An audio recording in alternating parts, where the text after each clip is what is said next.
So here I've got a John Deere 6x4 Gator. This one is around the year 2000.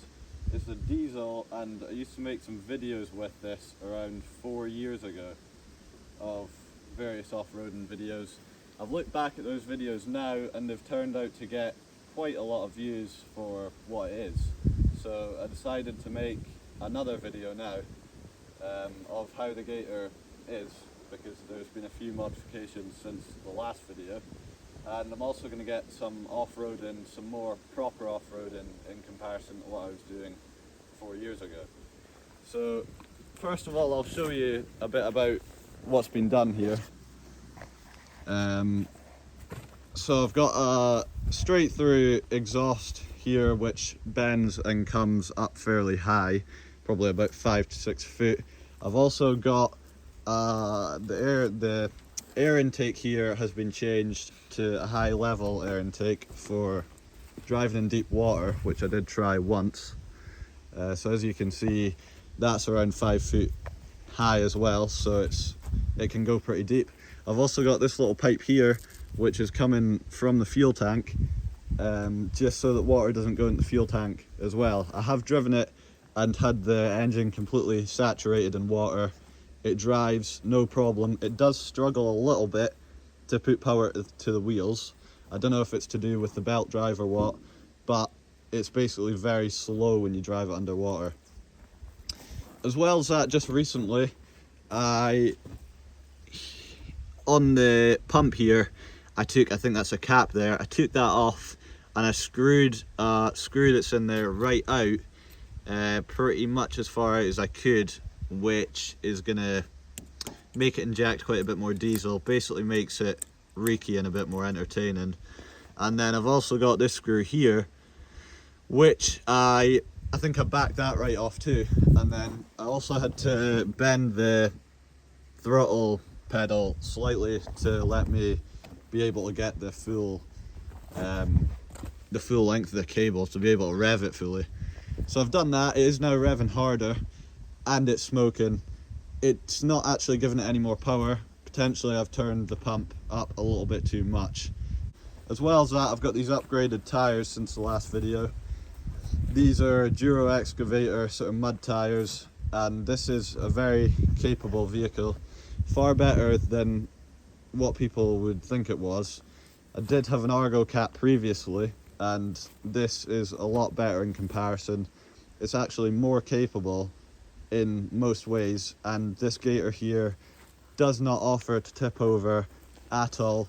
You can basically go as sideways as you want or up as steep as a hill as you want, and it does not topple over, so there's no worries about any of that. Got this crap on here about toppling over sideways at a sort of 15-degree angle or whatever, but I mean, I'm quite happy to go at about a 60 or 70 degrees angle on this sideways. At the worst, all it's going to do is slide. It just does not tip. I'll prove that fairly soon in the video. But that's about it.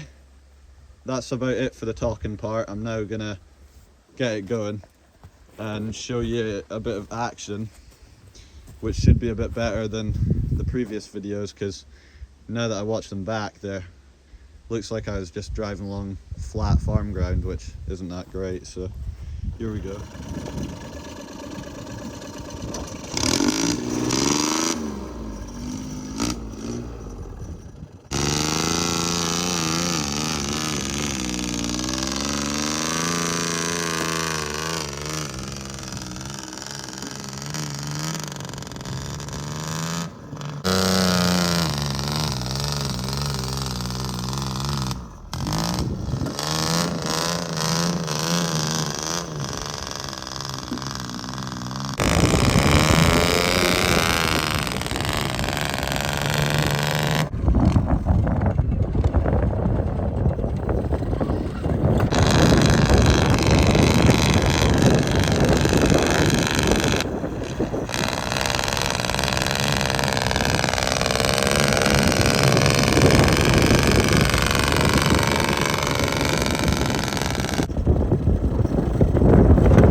that's going to be it for this video. I've ended up buggering off one of these tyres here, which I don't really care about. I'll put a different tyre on fairly soon.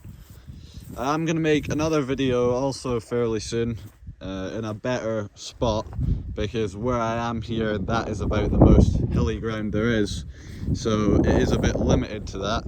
I am going to be taking it somewhere else which I know of, which has got far steeper hilly areas and a much more variations of obstacles, I suppose. So I'll hopefully do that within the next 2 or 3 weeks. That will be a far more better video if you're looking for any more videos of this 6x4 here. As you'll probably know, it's got a Yanmar 850 odd cc diesel. This, I've personally run this Gator for probably about 8 or 9 years, and basically it never needs absolutely anything at all. It is extremely reliable.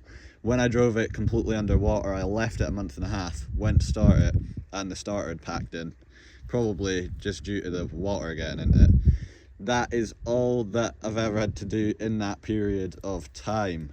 The other thing that did bugger up was the alternator.